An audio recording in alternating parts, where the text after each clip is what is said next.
প্রিয় ভিউয়ার্স, হৃদয়ে বসবাস চ্যানেলের পক্ষ থেকে আপনাদের সবাইকে জানাই শুভেচ্ছা ও অভিনন্দন। আজকে আমি আলোচনা করব কাগজ আবিষ্কারের ইতিহাস সম্পর্কে। প্রাচীন চীনের ইতিহাস থেকে জানা যায় যে চাইলুস এক ব্যক্তি 105 খ্রিস্টাব্দে প্রথম কাগজ আবিষ্কার করেন। কাগজ আবিষ্কারের পূর্বে মানুষ কলাপাতা, সুতি কাপড় ইত্যাদি ব্যবহার করত।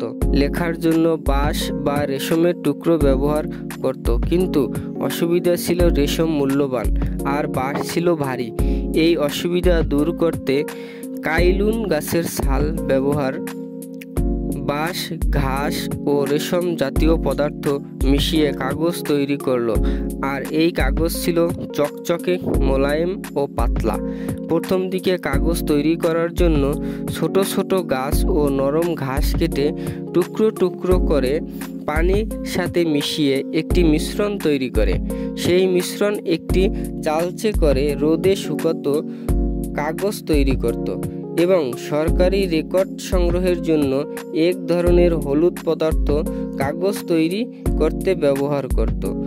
আর ওই বঙ্গের কাগজ অনেক দিন দীর্ঘস্থায়ী হতো এবং কাগজকে পোকামাকড়ের হাত থেকে রক্ষা পেতে খ্রিস্টীয় 500 শতকে কোরিয়া উপদ্বীপে চীনের মতো এক ধরনের উপকরণ ব্যবহার করে কাগজ তৈরি করে।